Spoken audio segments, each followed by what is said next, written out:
Hello and welcome to the Starting Necron Series, the series where we go from your first purchase to your first 2,000 point army list and everything in between for the Necron forces. In this video we'll be looking at the 1,000 point list builds for the Necron army, and a couple things I'd like to address before we get into the video is the first one being that this video is coming in after the points changes from the most recent chapter approved points change within June of 2021. That being said, the lists were made prior to the points changes. However, after seeing the changes, the differences were very minor and it was very easy to make the list conform to the new points changes, so for the most part, the chapter approved points changes will probably not make that much of an effect on armies, although they'll make some units better and worse, understandably, including the last list we'll see that went down significantly in some ways and allowed for much more options to be chosen within it. More so, even though I don't plan to address the points changes within this video due to the timing of it, I will be addressing them in the next video where we'll be looking at the Silent King and other super heavy options for the Necron forces, as they'll probably be a shorter video and a good place to address many of the points changes and how they'll most likely affect the Necron forces. And the one other thing I would like to address before beginning this video is that please do remember that these lists are all just for inspiration and have not been tested, so when you look at these, don't use these as gospel, but rather use them as a way to get yourself thinking and generate different ideas that you might find interesting. That being said, let's get right into the content.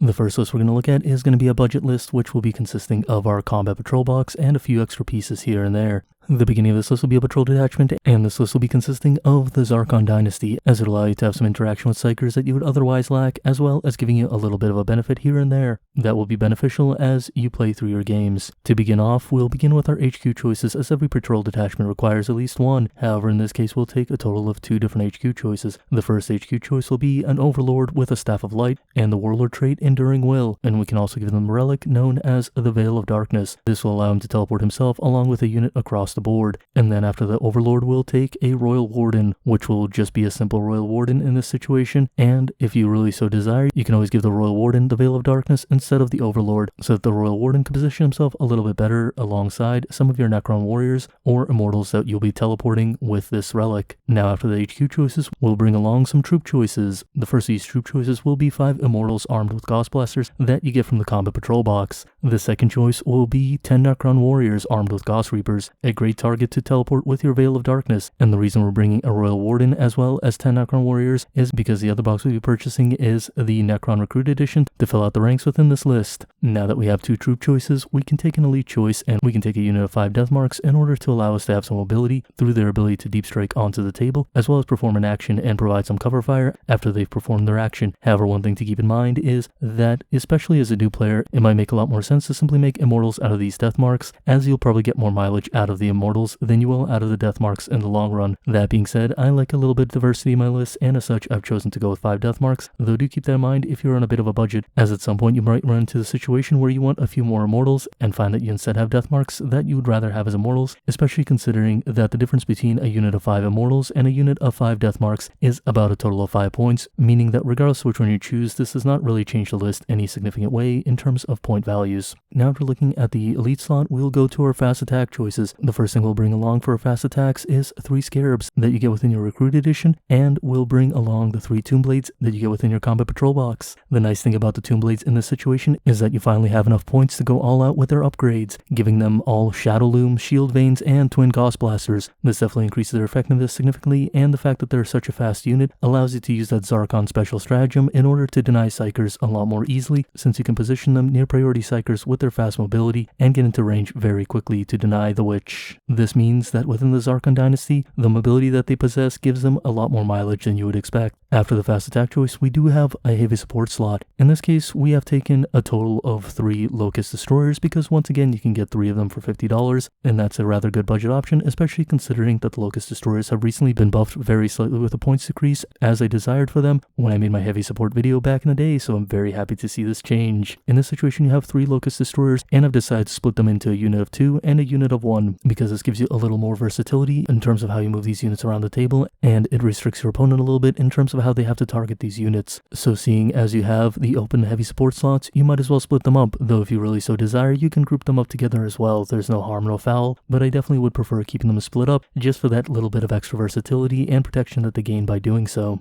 Now after all these units, you have one more unit left within your army, which is a flyer unit, and seeing as you have plenty of points to play around with, considering you're going for 1,000 points, you can bring a Doom Scythe as opposed to a Night Scythe and give yourself a little more firepower. I definitely prefer the Doom Scythe over the Night Scythe in this kind of list, simply because it's a bit of fun. And the one thing I will say also is that you can always change a dynasty choice from Szarekhan to Mephrit because you have so much firepower, and by switching the dynasty to Mephrit, you can buy an additional relic for your Royal Warden, known as the Conduit of Stars, which is rather good, and put the Veil of Darkness on the Overlord, as you cannot have 2 relics on one character. In total, this list comes out to 984 points, meaning you have some room if you happen to have an extra Necron, Immortal, or Scarab Swarm model that you wish to fit into your army. It's a rather fun list and gives you a lot of shooting, with a ton of mobility from the Tomb Blade's Doom Scythe and the Necrons advancing, as well as the teleportation on the Death Marks and the Veil of Stars, in order to teleport those Necron warriors with Ghost Reapers in order to get them close to a target and blow them away. And in total, the price of this list will only come out to $239 with no discounts, because the only kits you'll need is the Combat Patrol, the Recruit Edition, and a unit of 3 destroyers, which you can pick up for a total of $50 as opposed to $75 you would normally pay for 3 individual destroyers. Now that we've covered one budget list, let's look at a second budget list that's made from a different mix of kits as opposed to the Combat Patrol, which can be a little bit of a niche choice as mentioned before. The second list we'll be looking at is going to be another patrol detachment, but in this case, instead of being Szarekhan, we're going to go with the Novokh dynasty, as this is going to be a much more aggressive build. Now, just like the previous list, we're going to have an Overlord HQ, as all of our discount boxes include one of these within it. We're going to give this Overlord a Staff of Light and give him the Enduring Will Warlord trait simply because it's the easiest option out there. After the Overlord, we're going to pick up a Royal Warden and give him the Veil of Darkness so that he can teleport different units around the table. The reason we picked these HQs a second time isn't necessarily because we love them, but rather because we're trying to keep price down, and they're included in kits that are rather easy to build armies out of for a low price. Now after the HQ choices, we're once again going to have 2 troop choices. However, the build is going to be a little different in this situation. Instead of having a mix of warriors and immortals, we're going to take 2 units of warriors. The first unit is going to be composed of 19 warriors with Ghost Reapers, and they'll be your target for that Veil of Darkness on the Royal Warden. The second unit of warriors is going to be a unit of warriors armed with Ghost Flayers, and it's going to be a 10-man unit that functions as a support unit for your first block of warriors as well as your other units on the table. After the troop choice, we'll come to our elite choice, and in this case, we'll have 2 units of 3 Scorpic Destroyers. They're a great low-cost choice that can move across the battlefield rather quickly and get into engagement range with your opponent. They're incredibly frightening once they do, especially when they benefit from the Novokh abilities. Finally, we'll take 2 fast attack choices, one being a unit of 9 Scarabs, and one being a unit of 3 Canoptic Wraiths with no upgrades. In total, this list comes out to 997 points, with no changes being made to it from the recent points change. The kits required to make this list are a Recruit Edition, an Elite Edition, and you would have to go on eBay in order to pick up some additional Scorpic Destroyers and Warriors, which should cost you roughly about $60 on eBay for 3 Scorpic Destroyers, 10 Necron Warriors, and 3 Scarabs altogether, as the Scorpic Destroyers go for about $25 for 3 of them on eBay, and the Warriors with 3 Scarabs go for about $35. Then finally, after all of those, you'll need a unit of Wraiths. The Wraiths will cost you an additional $55. In total, this army list will cost you $264 before discounts. However, do remember that you cannot have discounts on things that you buy on eBay, so it does put a limitation in terms of how much you can reduce this list using various discounts from independent retailers. Inversely, if you don't go to eBay and buy a Recruit Edition, 2 Elite Editions, and a box of Wraiths to get everything you need, the total cost will come out to $303, although there will be discounts on all the products instead of just some of them. Don't forget, you get a ton of Marines and some extra models like a double HQ choice when going with those 2 Elite Editions, and as such, you can always try selling those Marines or keeping them to build a Marine army, meaning that this might end up costing you less than the first budget list depending on what you can do with those Marines. Additionally, you can lower the cost of this list by going heavier into Scorpic Destroyers, as they're the cheaper choice than Necron Warriors on sites like eBay. If you decide to go heavier on the Scorpic Destroyers, you can drop a unit of 10 Warriors and the unit of Wraiths in order to bring up the 2 units of Scorpic Destroyers to a total of 6 Scorpic Destroyers in each unit, and as such you'll have to buy 3 blocks of 3 Destroyers on eBay, which roughly cost $25 each, meaning that all of those Destroyers will cost you a total of $75, and it will reduce the cost of this list to a total of $224, although remember the amount of discounts you can get on top of this is rather limiting. You'll also have to pick up some Scarabs, as you'll be short on Scarabs otherwise, without buying those additional Warriors. In any case, one last thing I'd like to say about this list is if you can find a way of turning that Royal Warden into a Chronomancer or even a Technomancer, you'll probably have a much better time,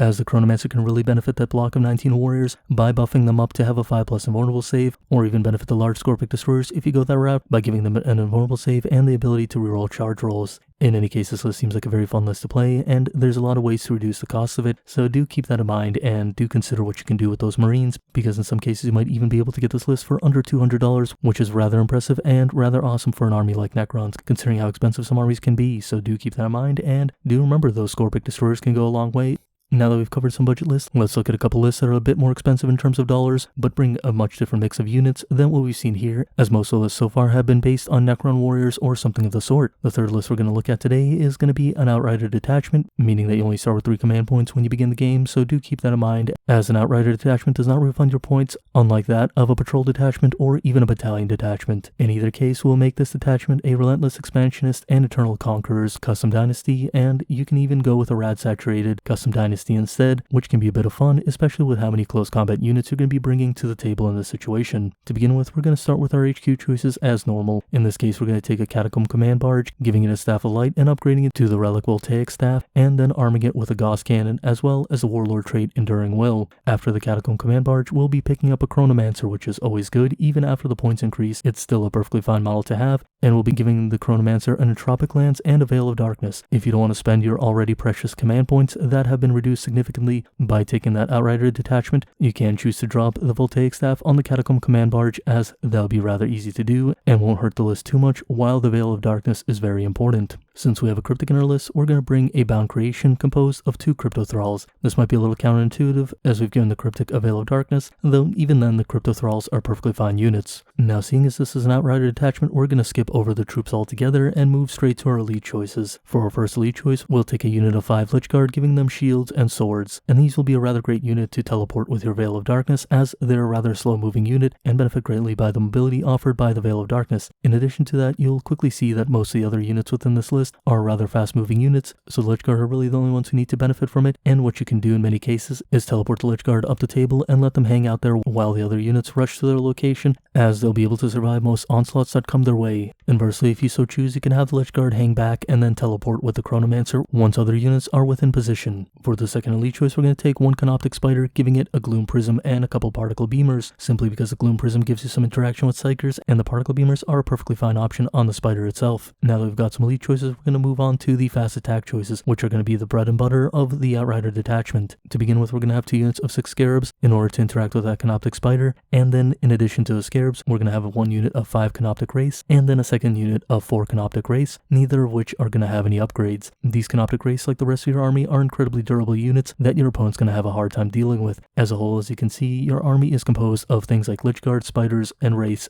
as well as a Catacomb Command Barge that all make it incredibly hard for your opponent to remove your models from the table, while you have a really easy time holding position on top of objectives, thanks to all of your units having objectives secured due to your dynasty choices. In total, this list comes out to 1,000 points, and the only change that had to be made to this list after the points change was dropping 1 Scarab base from one of the units so that both units were 6 models instead of 1 unit being 7 and 1 being 6. This actually makes it a little easier to buy those Scarab Swarms, because usually they come in units of 3, so you don't have that one awkward unit of Scarab bases. Although that being said, it's never bad to have the maximum number of Scarab bases you can in your collection. For the kits you end up needing to build this army out, you'll need a Chronomancer, a Catacomb Command Barge, a box of Lich Guard, a single Canoptic Spider, 3 boxes of Wraiths to get that unit of 5 and a unit of 4 since they come in boxes of 3, Scarabs that you'll have to find on eBay, and probably some Crypto Thralls you'll have to depend on eBay as well, or kit bash out of other units that you might have laying around. In the end, this list ends up being the polar opposite of any budget build that we've seen so far, coming in at a total of $382, with the majority of it being able to be bought at a discount. However, remember those Scarabs and those Crypto Thralls will not be able to be bought at a discount because you're most likely going to eBay to purchase them, so it's one thing to keep in mind, as it makes it a little bit harder to mitigate price in that sense.